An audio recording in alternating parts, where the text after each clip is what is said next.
morning and welcome to Doppler's Gear Garage. I'm Doug, in case we haven't met, and great to see you on this wonderful Saturday morning. I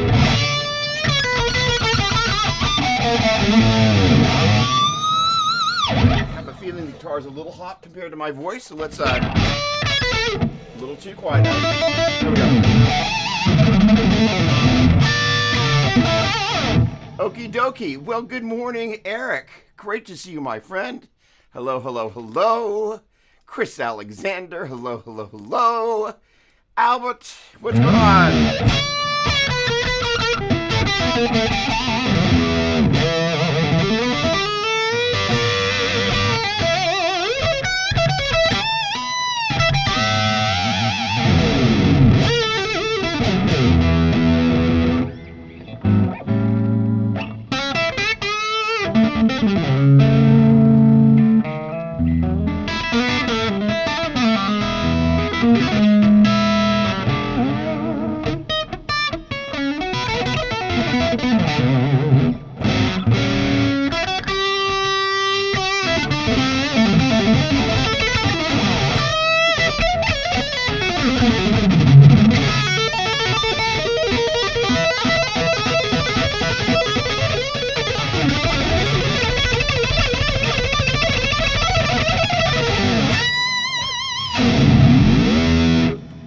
Rectifier it is. Okie dokie. Well, good morning, everybody. Griffin, top of the morning to you. Matt King, hello, hello, hello. Have I got a care package for you? Unbeknownst to everybody here, I've been slowly amassing this little collection of cables that I'm just not using. My buddy Matt reached out and his monster cable of probably 20 years gave out, and he was like, hey, do you have any suggestions? I'm like, not only do I have some suggestions, I got to get some cables to you. So, Matt, you and I are going to connect this week. I'm going to get something off to you. Can you do me a favor and hit me with your physical best mailing address? You know how to find me, so hit me there. Thank you, my friend, and good morning. Okay, I love it when you guys say hello to each other. Danny Douglas.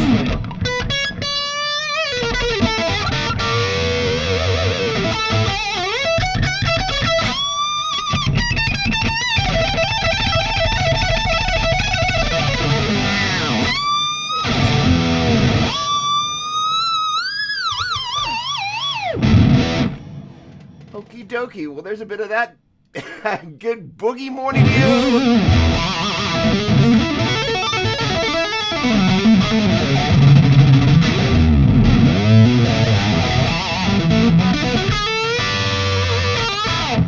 Okay, before I go any further down the rabbit trail, Matt, with great pleasure. You know, the funny thing is that for those of you that have a space where you keep your gear, those of us who have a tendency to, shall we say, hunt and gather gear, at a certain point reach a place of, I'm going to use the H word, hoarding. And you just kind of go, you know, I'm never going to use that, and that. And the short version is that I'm thankful enough to have an endorsement with Rapco Horizon, who I've used their cables on and off and on again for 2 wives and several girlfriends, as awkward as that sounds, but that's literally how far back my relationship with them goes. I was demoing for Sustainiac at a NAMM show in 1987, would be about right. And they had a booth next door to Rapco Horizon. In that period of time, my buddy Darius, who is now the senior vice president of marketing, went from this one little kind of tiny booth to this giant pavilion, or half a pavilion of their stuff, and they're just a huge company now. But back in the day, they were just a little company, and he gave me a bunch of cables, most of which I still have, most of which still work. Actually, all of the ones he gave me then still work, and the great thing is I really enjoy these cables. You know, I guess we're going to talk very briefly about a cable. There are a couple of things that I'm looking for. One, you're going to hear some background noise, handling noise. My guess is if you took every cable in your instrument cable collection and you were to kind of hold it in your hand like this, and we will get some string noise here. I should say pickup noise. Let's see, I'll do it with this hand. No handling noise. In addition to that, I am kind of very sensitive to the way a cable kind of hangs on stage and whether it wants to kind of crisscross and do all sorts of weird kind of twisty loopy things, but the way it and hangs, if you will, follows you on stage is really important. The other thing is if you really want to give it a quick and send it off in its direction, how it responds to all of that. And I get, a lot of us spend a lot of time sitting in one particular geographical location in the sweet spot, that isosceles triangle of our studio monitors, equally spaced between the monitors and your ears. In case you didn't know, you want to do that isosceles triangle. The idea is that most of the time, then the weight of the cable and how it moves isn't that important. The idea is that it's reliable. One of the funny thing is, last week we came up with a new format, ASS. Absolutely, and I haven't finalized what it's an acronym for, but absolutely stupid stuff is a good place to start.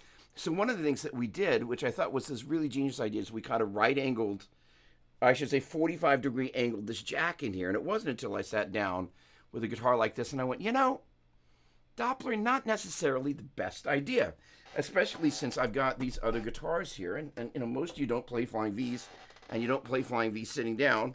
But if you do, I then plugged into this other one that the right angle jack fits perfectly seamlessly across here like that. And I was like, we're going to be changing this one. And the irony was that my buddy Gary Brower kind of did a bunch of routing to make this little bit of business happen. But I absolutely kind of love pointing the absolutely stupid stuff spotlight at myself and just kind of going, don't try this at home, kids. It seemed like a really good idea at the time. So my suggestion to you is as follows. Anytime you get ready to do any sort of customization, make a list of all the pros, and then make a list of all the things that could possibly not be good about that, and just kind of go, oh, I hadn't really thought about it. It's not until you're like sitting down with this and kind of going, oh, eventually I'm going to either damage a cable or I'm going to damage this jack or some combination of the two. Regardless, as it relates to the cables themselves, I'm looking for a cable that is not like, you're carrying some lifeline in outer space that your oxygen is coming through. This is a giant thing. And it's a fine line between these giant-sized monster cables that are actually quite heavy, and then some of their smaller fare, and then this sort of stuff that, for decades, people have used Proco and Rapco. Horizon owns Proco and Rapco now, obviously by the name. But this is kind of just a standard guitar cable. And, I'm looking for something that I don't notice any, lack of high end, and something that is super comfortable. Generally, I would suggest not going any longer than 18 feet. After that, what's going to happen is that cable is going to impede the amount of high end, and it's actually not only going to roll off on the high end, you're going to find that your guitar is less dynamic. Generally speaking, after 25 feet is when you're really going to do that. I will be doing a demo at some point, some sort of YouTube video kind of testing this theory and actually not only doing it sonically with a looper, but also then bringing it up on in a session in Pro Tools to actually look at the wave and kind of go, let's demonstrate this. In any case, while I continue to look down here, Wes, what's going on, my man? The digital vipers in the house. Good morning, good morning, good morning. Jason, what's happening, my man?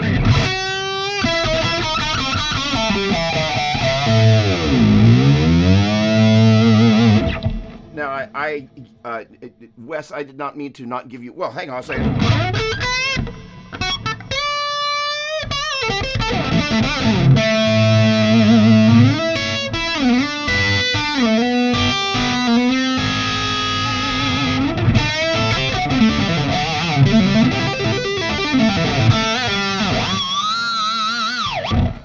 There you go. Proper salutation. There we go. Hello.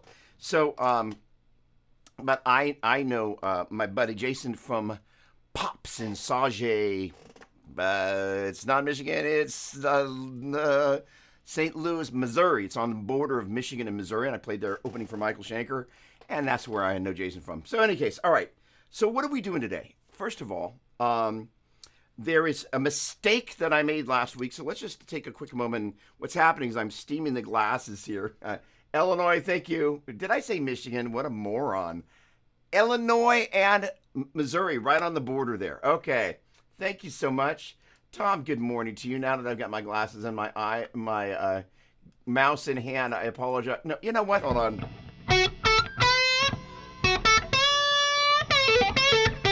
All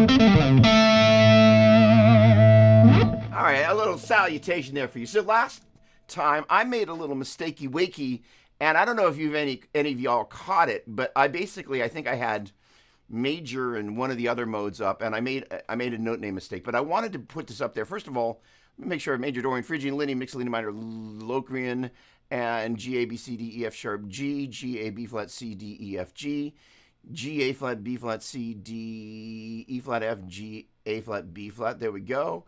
G A B C D E F G, G A B C D E. Wait, hold on. G A B C sharp D E F sharp G A. There we go. From Lydian, and G A B C D F G, minor G A B flat C D E flat F G A B flat. Good. And G A flat B flat C D flat E flat F G A flat and B flat. All right. What you've got there is a visual representation. You can screen grab that along with me. Hey. And sooner than later, there are a couple of improvements coming. Number one, as I'm actively thinking about getting the Doppler download, which will be approximately a weekly email that will include stuff like that, such that you can have, any of the stuff that we're doing in here, or any of the new YouTube stuff that I'm doing, or any of the album release stuff that's happening.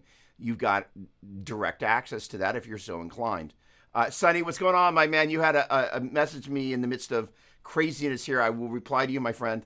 But the idea is that psychologically what we're doing, as we're thinking about all of that business, I'm going to toggle back over to the other window for a quick second, is that, when most of us learn to play, we have a tendency to just play by shapes. And there's nothing wrong with shapes. Shapes are, if you think about a bar chord, I don't need to think that this is A, E, A, C sharp, E, and A every time I play it, or G, D, G, B, D, G as I play that, or C, G, E, C, G, C, E, G, C. As I play that chord, I get, quote unquote, the notes for free. However, part of the problem is that if we only learn by thinking of things as the shapes and not the notes driving them, we just think of things in terms of the shapes and not the notes driving them. And for example, if I were to take B flat as my favorite new key, and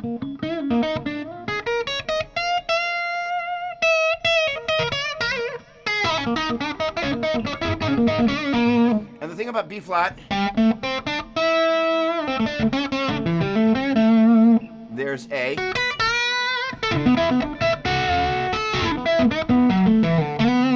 B,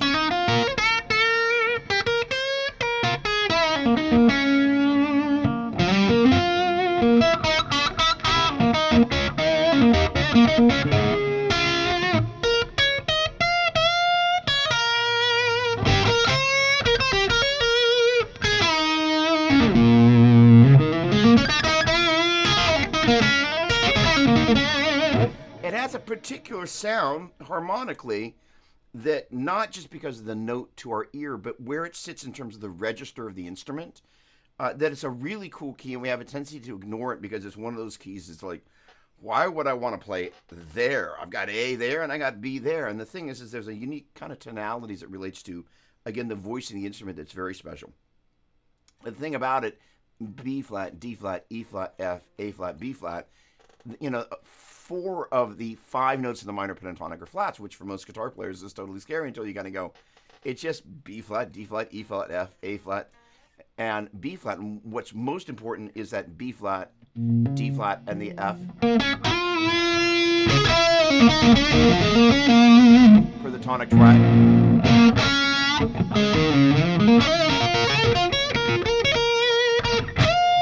Bending there from that E flat to the F.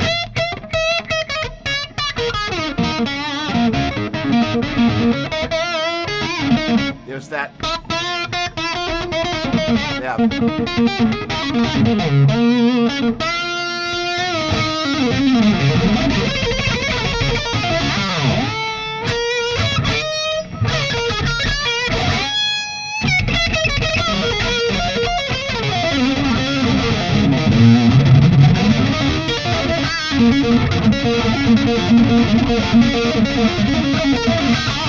But those notes, so let's say we're doing something slow.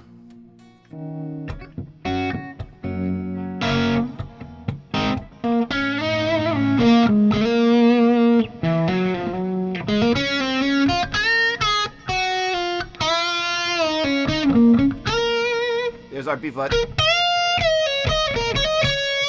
D flat, F.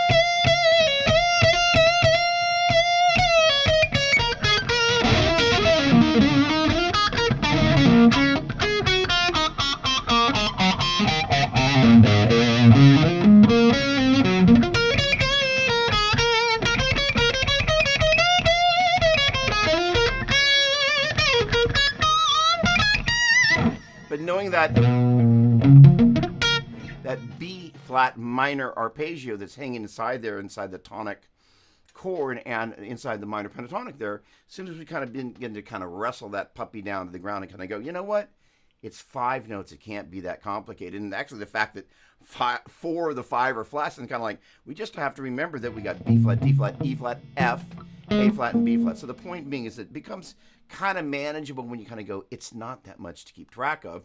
Yes, initially you got to kind of get used to kind of thinking of the notes as B flat, D flat, E flat, F, A flat, B flat. But once you're kind of used to it, then you're able to go, hey, I want to target the notes of that chord right there.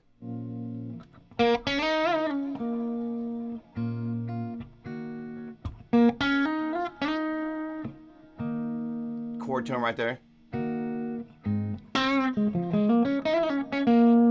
Back to that, when we go back to that tonic triad.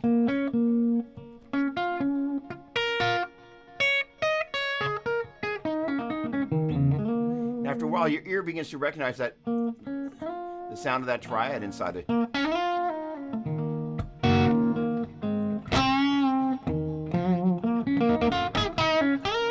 So on and so forth. So don't shy away from those kind of strange note names. So the deal is, as it relates to this bit of madness right here, being able to just take the G major scale in all its glory, G, A, B, C, D, E, F sharp, G, and just kind of go, all right, Dorian's got a flat 3 and a flat 7, so instead of going G, A, B, C, D, E, F sharp, G, it's going to go G, A, B, flat, C, D, E, F, G. And Phrygia's got a flat 2, 3, 6, and 7, so instead of going G, A, B, C, D, E, F sharp, G, it's going to go G, A, flat, B, flat, C, D, it doesn't have a flat 5. Instead of going, it's got a 1, flat 2, flat 3, 4, 5, flat 6, flat 7, 1. So instead of going G, A, B, C, D, E, F sharp, G, it's going to go G, A flat, B flat, C, D, E flat, F, G. Lydian's got a sharp 4, as in G, A, B, C sharp. So instead of going G, A, B, C, D, E, F sharp, G, it's going to go G, A, B, C sharp, D, E, F sharp, G. Mixolydian's got a flat 7, so instead of going G, A, B, C, D, E, F sharp, G, it's going to go G, A, B, C, D, E, F, G. And minor has got a flat 3, it's got a flat 6, and a flat 7, so instead of going G, A, B, C, D, E, F sharp, G, it's going to go G, A, B flat, C, D, E flat, F, G. And Locrian's got a flat 2, flat 3, flat 5, flat 6, flat 7. So instead of going G, A, B, C, D, E, F sharp, G, it goes G, A flat, B flat, C, D flat, E flat, F, G.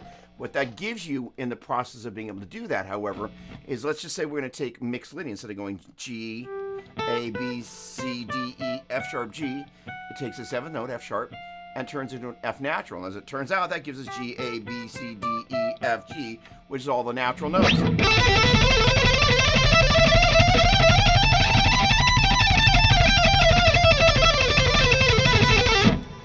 And that allows us to motor up and down the neck, just kind of, not just, you know, although there's times when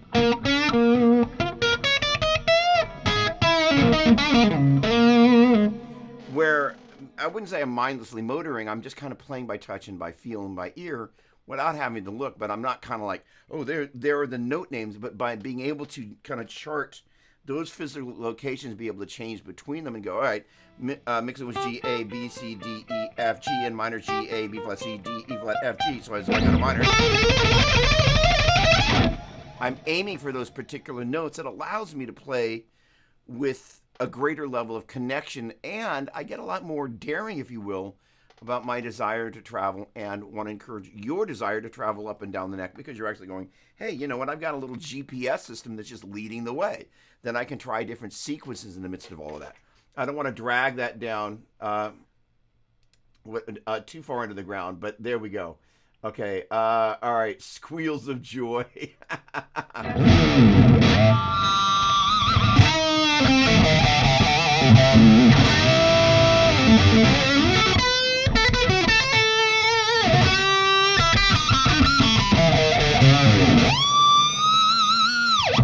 Squeals of joy right at you. All right, Sonny, I saw you when I was in the other window. Hello, my friend.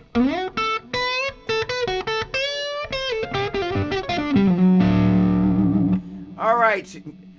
So the interesting thing about this particular setup, my dear friend, is as follows. I've got the amp in the ISO booth, and I'm utilizing well, this is a Rev E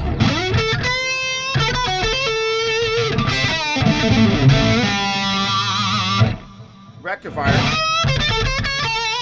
It's on loan from a friend, and I have not gone into the booth and done any of the kind of the updating that has yet to be done to move mics around. And the mic that's in there is a 2011C from DPA, which is not quite capturing the way the amp sounds. However, you are absolutely correct. The way it sounds in this moment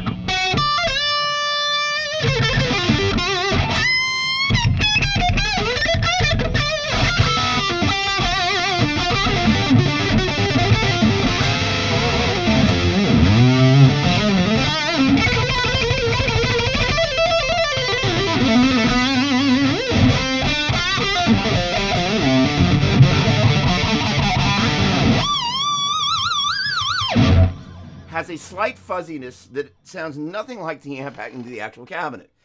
So next to me, you see a treasure trove of microphonery. This is the VR. What are you? The VR1. This is a ribbon from SE. That is obviously a new arrival. There is the RE320 that I've already got up on a stand. I think I pulled that puppy out last week. For lack of a nicer way of saying it, it is a donkey dick of a microphone because it's, and every time I kind of move that thing around, that's kind of what it looks like. But I'm going to pull said microphone and said stand over here so you can see it in all its magnificent glory. It's a huge mic. But the thing about this is these boogies are just shockingly hard to capture. This is the box for this little gem over here. Where are you? There we go. This is one of the cutest little microphones I've ever seen. Honey, I Shrunk the 421. So this is a 421 compact. One of my least favorite guitar mics ever, because if there's anything that I hate about guitar tone, it's kind of like this kind of thing right here. This accentuates everything that makes boogies not sound like boogies. However, they've kind of tamed the frequency in the high end on these guys, and shock mount's crooked. I should say the mount is crooked, but it's still got a little bit of that kind of harshness going on in that area, but not nearly as bad as traditional. But this is, I think, a 609. It's on loan from no, it's the 906. Okay, great. This is another great kind of guitar mic option, and so I've been taking all this various, and of course where's my box of 5 million SM57s? So pretty much I've stocked up on kind of all the different mics, and I've been studying online with a guy named Christian Kola, and really trying to get my audio thing together so I can properly capture this guy. So next couple of days are going to be spent messing around with being able to see how, if I can get this thing to actually sound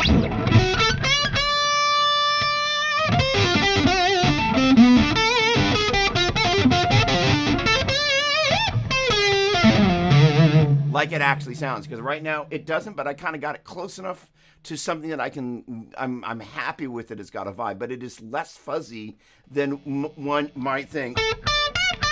I'll say, Fawn, what's going on, my friend? Great to see you. It's been a minute. Hello. Good morning to you.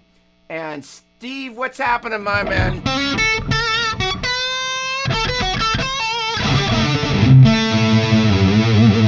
But to compliment your ear, Matt, the funny thing is, there's a period of time I was all over the Bosch GT1000 core, and you were like, hey, man, it sounds like you got a compressor on in that circuit. And I was like, no, I don't. And then I went and checked the signal chain. I'm like, yep, there's a compressor on in there. So you got great ears, so right you are. This amp is actually not that fuzzy. There is, without going too far down the rabbit trail, there is some conversation about the similarity and difference between this and an SLO 100.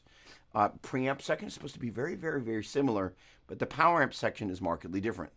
Hence the whole concept of a dual rectifier, which, in case I haven't mentioned previously, let's see. I wonder if I could do this in I'm in preview mode. Come on. Am I still in preview mode? There we go. Oh, look at this.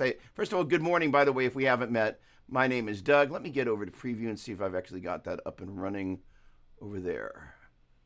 That should be it. No, that's not it. That's somebody's sleeping dog. Let sleeping dogs lie. Hang on a second. Oh,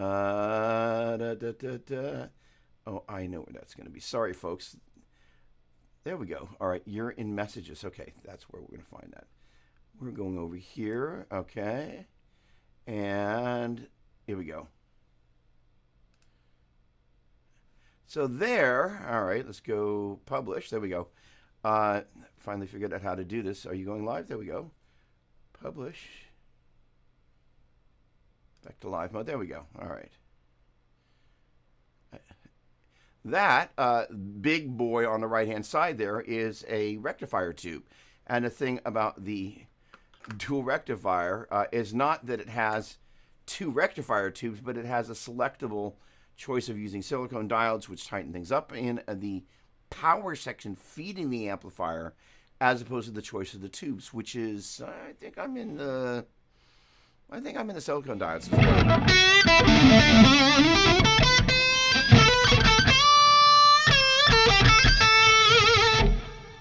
But if I bring the gain down a little bit, I get a little less burning.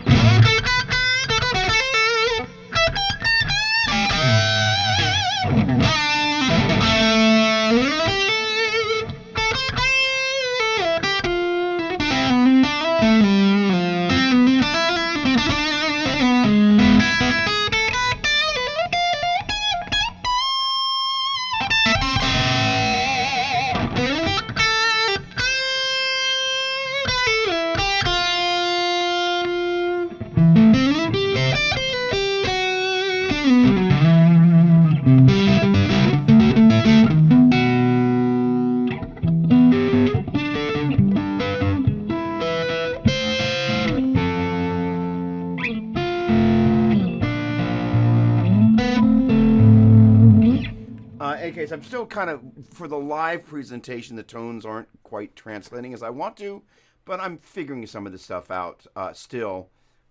So all that to say,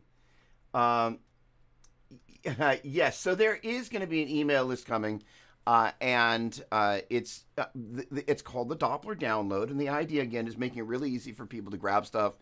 And I'm on all these crazy email lists. It's amazing the mindless pap that people send you in 5 paragraphs versus like, hey, here's some stuff that maybe you're interested in. If you are, click on it or follow it or download it. So, yes, most definitely. I've tried an SM57, had a little too much low end. Okay, so the car stereo test fails. Too much vibration from the low end. Okay, here we go. Class has begun. So the deal is, the SM57, first of all, per your specific problem, grabbing a speaker. Give me but a moment for those about to mic up, those who have mic'd. Here we go. Grabbing said speaker, going off frame yet another time. Come here, little speaker. Here we go. All right. No, that's not the speaker I want to do that with. Hang on a second. Just one second. That doesn't have the type of dust cap I want. This has the type of dust cap I want. There we go. All right. So as follows. Now it's a really interesting thing. Every so often I get to be slightly contradictory and slightly controversial. So I'm going to do this as nicely as I can. Because I have a huge amount of respect for, wait for it, Joe Bonamassa. And I watched this little clip that he put up, and he was kicking the guys at Full Sail, which is a recording academy, kind of in the nuts. So now it's an interesting thing. Full Sail is a recording academy that's down in Florida. I believe they're still open. They've been in business for a long time. But their graduates have a tendency to have a little bit more of an inflated opinion of themselves when they go to work in the studio, as opposed to people that have actually worked in studios, because when you work in a studio, nobody really gives a rat's behind about where you've been and what you've done. They care about what you're doing today in this moment to make the session work. And nobody likes somebody that's got a little bit of mommy and daddy paid for you to go to Full Sail, and now you think you know everything, and you've never actually cleaned toilets or made coffee in the studio, which is where pretty much everybody starts. All that to say, Joe was kind of commenting about, it's, you know, you're saying Full Sail without Full Sail. The way you said it was just ever so slightly snarky, almost as snarky as I just put it. His point was, he said, when I see the pen come out, or when I see the light come out, so this is a black light version of it. But basically what you do is you point that at the edge of the dust cap like so through the grill, and that's how you're able to see a starting place for placing the mic. Now, Joe's point was like, I don't want to do it visually. I want to do it by sound. Well, here's the thing. Not everybody's Joe. So for those of us that aren't Joe Bonamassa, and I'm not intending to show any disrespect, I'm having a little fun here, because we all need to have a little bit of fun in the midst of this. That's why I created the absolutely stupid stuff starring Doug Doppler. But the idea is by pointing kind of right at the edge of the dust cap, like that, through the grill, that's the starting place you want to get to. Now, when it comes to your 57, there, Eric Stevie Ray Vaughan, if you get it too close to the speaker, you get what's called proximity because it's close, and what ends up happening, you get a bass buildup. Now, generally speaking, people who love higher gain amplifiers like that bass buildup. However, as you move from the center of the dust cap, and that covers basically the voice coil on the speaker that prevents dust from getting in there, hence the name dust cap, to the edge of the cone. This is called the cone, and this little stuff on the edge is called the doping. This one actually doesn't really have, it's got tape doping as opposed to, I guess that's doping. This is, by the way, this is actually not a traditional speaker. This is a Celestion full range live response speaker. So there are going to be some things that are a little different. This is designed for modelers as opposed to traditional guitar. But traditionally the doping's around the edge here, and the cone comes to the edge here, and then the doping is this kind of the stuff that's traditionally painted on the edge. And so that kind of has it. Different doping has a different tonality. It's one of the things that people talk about with Celestion Vintage 30s. Mesa Boogie, for their Vintage 30s, they have a different doping on the speaker, and it changes the way the speaker responds, hence it sounds it. But the idea is the further you move away from the center, away from that dust cap, the less bright the speaker becomes. Generally speaking, right in the center there, it can be really ice pick harsh, and then as you move to the edge, it can get dull. So somewhere either at the edge of the dust cap or at kind of in the center of the cone is generally the sweet spot where people want to have the microphone. And in turn, for a microphone like a 57, and again, I don't have my swarm of 57s here, but they're particularly prone for bass buildup, as is this VR1. So this is a microphone that Christian Kola and this other guy can't pronounce his name. He's a great player, but every time he pronounces his name, he speaks English very well, but I can't understand what the hell he's saying. But they were both, they're kind of both boogie guys, and for those of us that like to capture that low end, we're always looking for that vehicle to be able to capture the low end response of the amplifier without having it being boomy, without it blowing out the speakers. Those of us remember Wild Mick Brown's kick drum blowing out the speaker as we were, our car stereo speakers listening to Dawkins. Anybody go back that far? Listening to Dawkins in our car stereo on a cassette, no less. But the point being is that the car stereo is a great place to kind of, it's a great dose of reality. So Eric, you're doing everything right.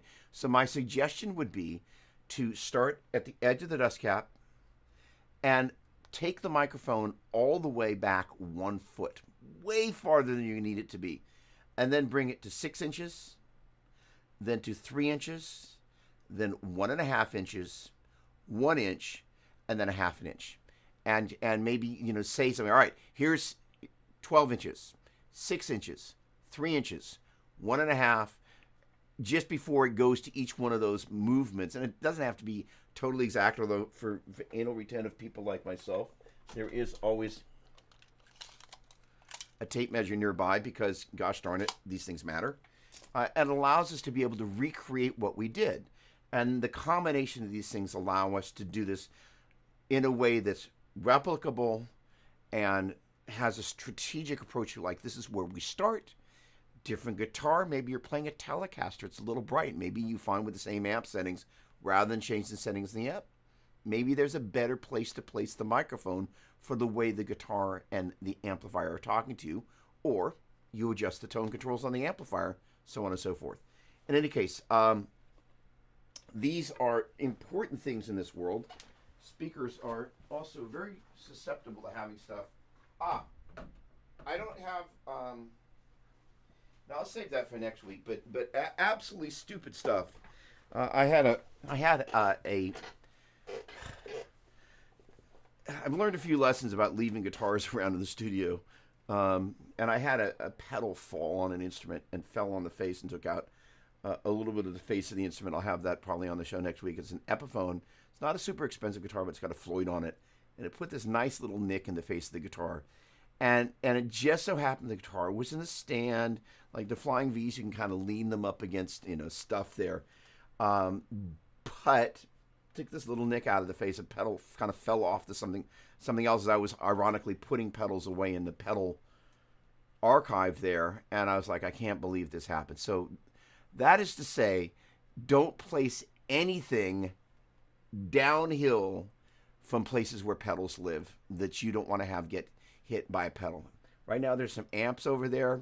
The shell of the amp will be fine if a flying pedal happens to hit it. But that was a lesson that I learned, and every time I look at the guitar, it flipping just bums me out. All right, let me just jump back in here real quick. So first of all, Albert, thank you very much. I have absolutely, I'm going to bring the gain back up here, and that, so part of the quote unquote fuzziness, and this is one of the things about the Soldanos, to my ear, they have a fuzziness.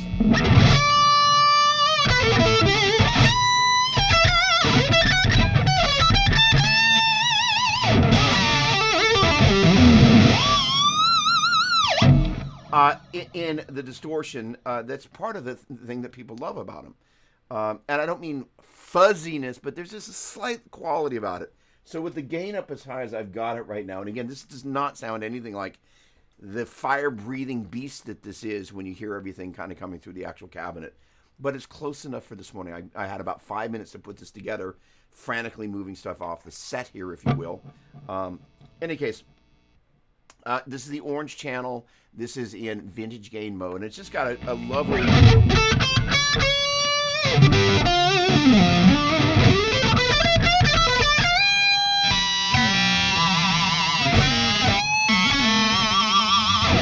creaminess to it, but we're going to be doing better than that.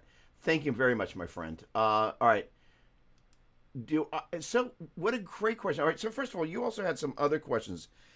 So the interesting thing about tubes, so one of the things that happened in the midst of doing all of this, let me go back into preview mode, was, I'm going to go back over to here. There we go. We're going to back to live mode, publish. So basically what I was doing was this amp that's over here to the right. I was documenting the inner guts of the amplifier. On the right-hand side of that photo is going to be the power transformer that basically takes the current coming from the wall and basically steps it down so you can run it in the amp circuit there. And so there's a number of parts that are on these vintage rectifiers that you can document by photographing. So I was inside there documenting all of this.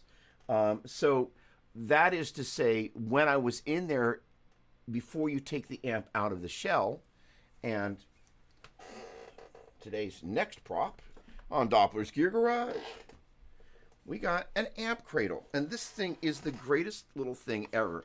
So my buddy Steve brought this by, and basically you take the amp out of said shell and you place it on this, and it's got this great kind of catch system. It's kind of got a lip there and a lip there.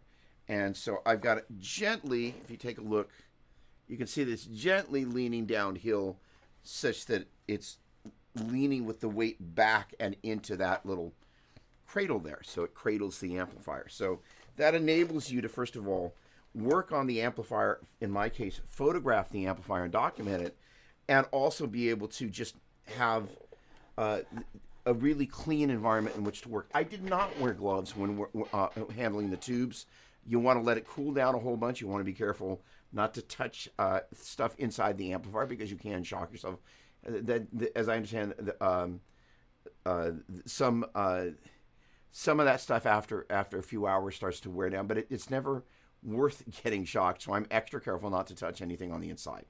But in terms of the tubes, one of the things that we did do, we grabbed a Sharpie and some painter's tape on the upper part of the glass nut where the lettering is, and we put a number 1, 2, 3, 4, 5, 6, so we knew the exact location where each of those tubes came from. Because not great at explaining this, but basically, each of the 4 tubes are kind of separated into a pair, and of those pairs of tubes, basically the sine wave goes positive and negative, and it's called a push-pull circuit, Class AB. And so what ends up happening is one tube handles the positive side of the wave, and the other handles the negative side of the wave. So those 2 tubes, you want them to be matched, and ideally, both sets of tubes should both be matched. And in a perfect world, they're all a matched quad. However, making sure that the right tubes go in the right location is part of the magic, and it does make a difference. Can your average human being hear it if you get it flipped around, especially in the framework of a mix with a band? Probably not. Does it matter? Absolutely, because we obsess about this stuff. Okay, there we go. There we go. For all, in your practice routine, okay, hold on a second. That's going to be a bit small for all of us. Okay, alternate pick. X minutes of alternate picking, X minutes of legato, X minutes of triads, repeat every day. Do I find myself not enjoying playing anymore, especially if you've hit a progress block? It's a great question. So the deal is, wait. There we go. Okay, we got people going, hey, Lewis, I was thinking about you just the other day, my buddy. I was going, I haven't hung out with my buddy Lewis for a moment. My latest practice regime is focused on singing along with playing, trying to get things into my ear area. Curious if I have any advice on how to maximize this approach. Oh boy, here we go. By the way, my screen is going ultra slow. It just totally froze. That's totally weird. Okay, it's better, but I'm still getting some jumpiness with the frame. All right. Yeah, no, that I'm getting some jumpiness on the frames as well. So let me start by closing a couple of applications that don't need to be up. So let me just do that real quick.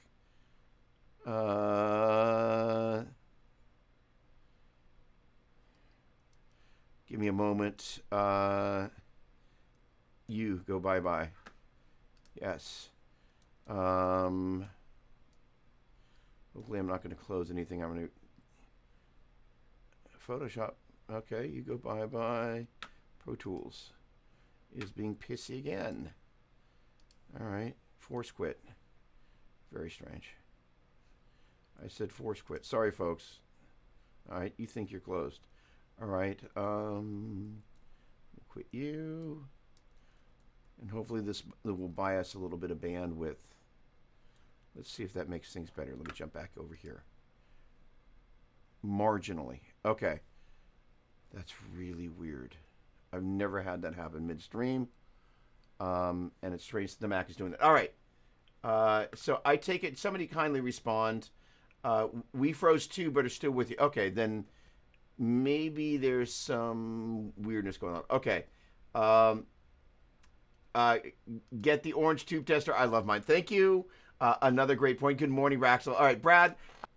So when I bring Brad's frame over, it wants to freeze there. Now it's not. Obviously, the stars have aligned. So I'm going to answer Lewis's question and wish you a happy birthday. So one of the things about all of this, and let's go back to this little graphic here for a quick second. So let's just say we wanted to be able to think about the formulas of the modes and express them as note names. And the idea is that, again, if we kind of thought about the major scales, because this is very strange what's happening here. All right.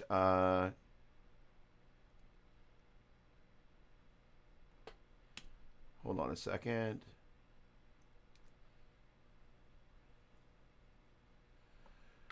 Oh, I hate when this happens. Okay, there's a bunch of stuff that I've cleaned up. So inner guts. Okay, thank you. Go bye-bye. All right, my computer, I think, is about to be very unhappy with me. Oh, I see what's happening. I know what's happening. I know this sign. This is the computer going, hey, you've run out of room. I'm just behaving weirdly, and I'm not going to tell you why. All right, empty trash. That's going to buy us a little bit of bandwidth there. Okay, I think that's what's going on here. Sorry, give me just a moment. Getting my act together. I've recently installed a ton of new software. And there we go, come on. And Photoshop likes to grab a bunch of hard drive space, but in combination with the new software, it likes to give stuff a hard time. All right, that's better. Kind of. All right, so the deal is, as we look at all this good stuff, and I apologize for the dropping frames, that's really annoying, we're expressing the scale degree numbers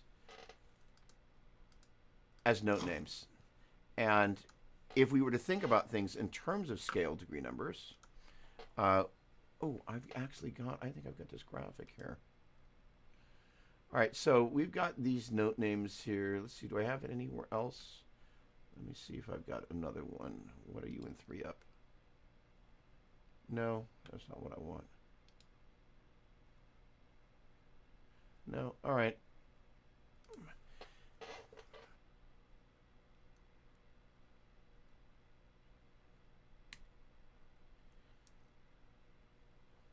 Okay.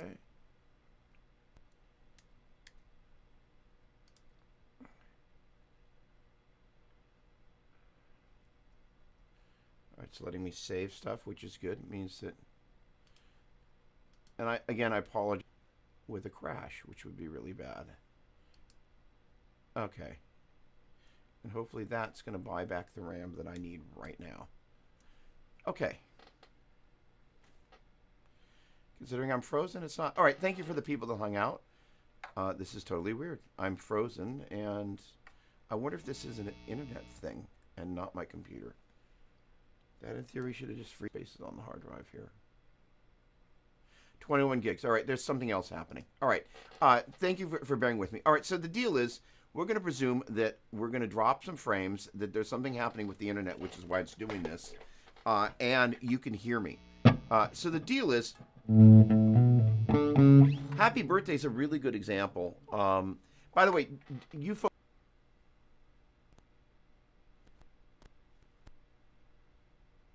so I